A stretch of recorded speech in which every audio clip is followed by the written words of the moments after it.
Well, you may not have thought about it, but there is a little bit of maybe an ambiguity, or maybe a bit of abstruseness, maybe you can call it. You know, it has been said sometimes over these years that the many stories, and many stories that have been told over these years, and the stories that are yet to come, are like links in a chain that has no beginning and no end. But we could ask ourselves, what is it that is the thread that causes these links to come together? And that thread is the words that we say at the beginning of our meditations, which have been said from the very beginning of when we started together for meditations, and will continue until they end. And those words we know very well: may all beings be happy, peaceful and blissful. Because those three sentences are that which brings all the levels of existence together. The happy, the nitty-gritty level, and the peaceful, the spirit level, and the blissful, we know, the unified level. So you could say that Satchitananda has been there from the beginning and will continue to the end, even though the stories themselves are an endless chain. Does that make sense to you in the context of where we are now? There was a very, very rich man by the name of Avignon. It was a European name. But Avignon one day went to the rabbi carrying a bag of silver. And this silver was for the purpose of being distributed to the poor. Now, of course, the rabbi was very grateful for this gift. And he said to Avignon, "What can I give you?" And Avignon, with some pride, said, "Oh, you can give me nothing. I'm a very, very rich man. I've got fields and I've got merchants, I've got warehouses filled with goods." So, pressing a little bit, the rabbi said, well, what about a blessing?" "Oh, I'm already blessed," said Avignon. "I've got a lot of children, I've got servants, I've got a house that looks like a palace, and no, I need no blessing."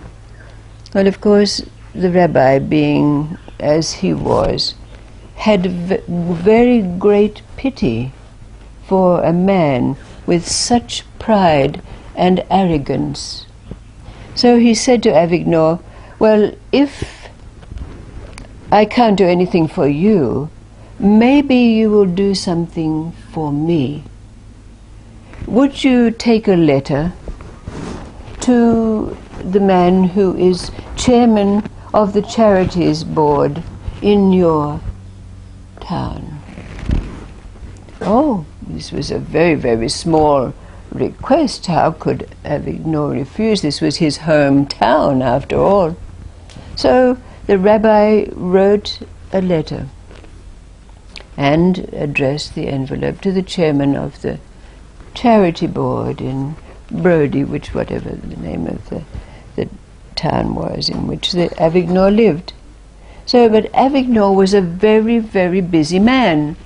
So he put the letter in his pocket, and of course he was thinking about the next deal that he was going to do, and the merchant that he was going to entertain, and the goods that were arriving tomorrow. So he completely forgot about the letter in his pocket.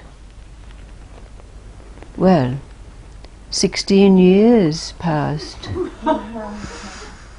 and the wheel of fortune turned, and Avignon's fields were barren because there was famine. He lost his warehouses. He lost all his goods. His creditors came and took his house. He had no servants. He hardly had enough to feed his children. He had to sell his clothes. But then, just as he was taking out an old coat, he found in the pocket of the coat the letter that the rabbi had written, addressed to the chairman of the charity board. Well, now Avignor was a humbled man, and tears rolled down his face, remembering the arrogance and the pride in which he had stood before the rabbi. So he thought, I can right a wrong. So he went into town and he asked, who is the chairman of the charity board? And a man in the street said, oh, it's Igor. He's just been appointed to his position today. He's at the synagogue there being congratulated and celebrated for having attained this post. And then Avignor said, well, tell me, who is this Igor? And the man said, oh, Igor is a tailor, and he has been very, very, very poor. And then it came about that the squire of the realm came to him to make uniforms for his servants, and the squire was so pleased with the job that he'd done that he was given more work to make uniforms for the soldiers. So he became very rich now. He's even had to hire workers to help him to keep up with the work that he has. But he's always been, and still remains, a very humble man. So Avignor took the letter and went to the synagogue, and there he met Igor and passed the letter to him. When Igor, the chairman of the charity board, opened the letter, it said, it is known that you have been given the post of chairman of the charity board today. Standing before you is a man named Avignor, and he has learned the lesson of humility and the absence of pride. He was rich and now he's poor, but I ask you to give him assistance, because when you do, he will again make his fortune and put it to good use. But to confirm that this letter is genuine, I tell you that your wife is about to give birth to a son. At that very moment,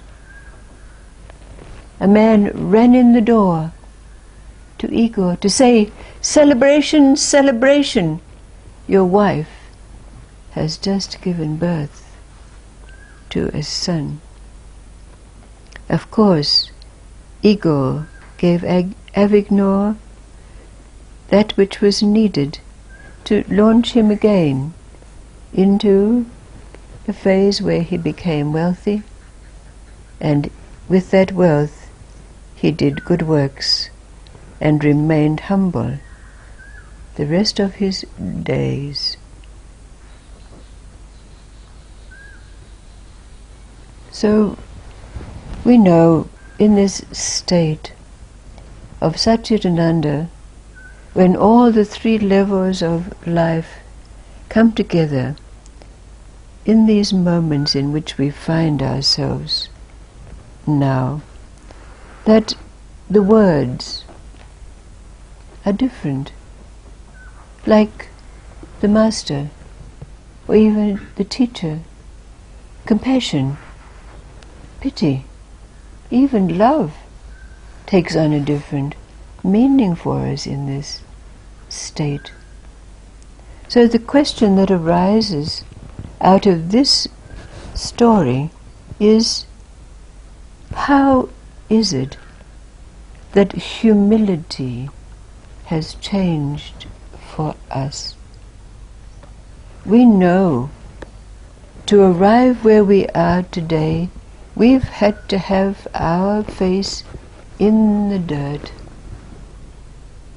We've had to lie prone like some pilgrim making the pilgrimage to the shrine on the mountain. We know what it's like to be humbled, to be brought to our knees. And we know that it was necessary in the journey that we've designated to be this spiritual journey, to be humbled, to be made small, to be ground down. But now, this word humility, like those words compassion, pity, empathy, even love, have changed for us in this state of Satchitananda. In the place where you are now, what does this word humility mean?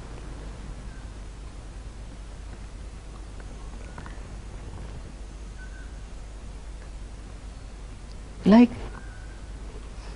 Avignon, for the rest of his life, there was no rise and fall of pride and humbleness. No more need to have the nose ground in the dirt, to be made to feel small, to be rendered penniless, homeless, and the rest. What does humility mean for you now? In this state that you must claim, that state where the nitty-gritty spirit and oneness come together. Humility.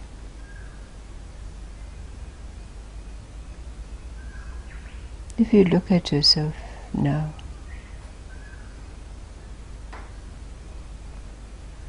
where are you? Just like that question, what's your relationship with life now?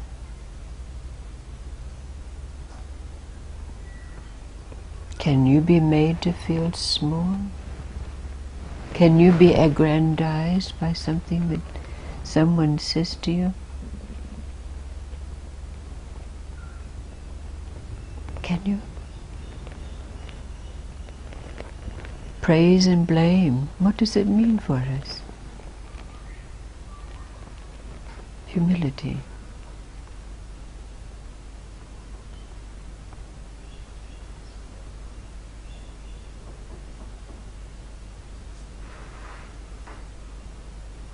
Satchitananda.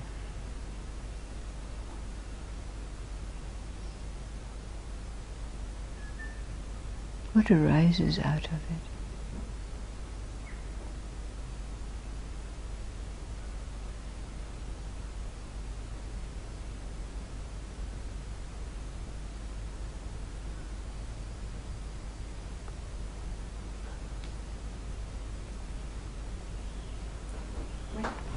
Recently, I have trying to organise Michelle this concert, and we in this role we're expected to ask people big questions, and things that I don't like to do.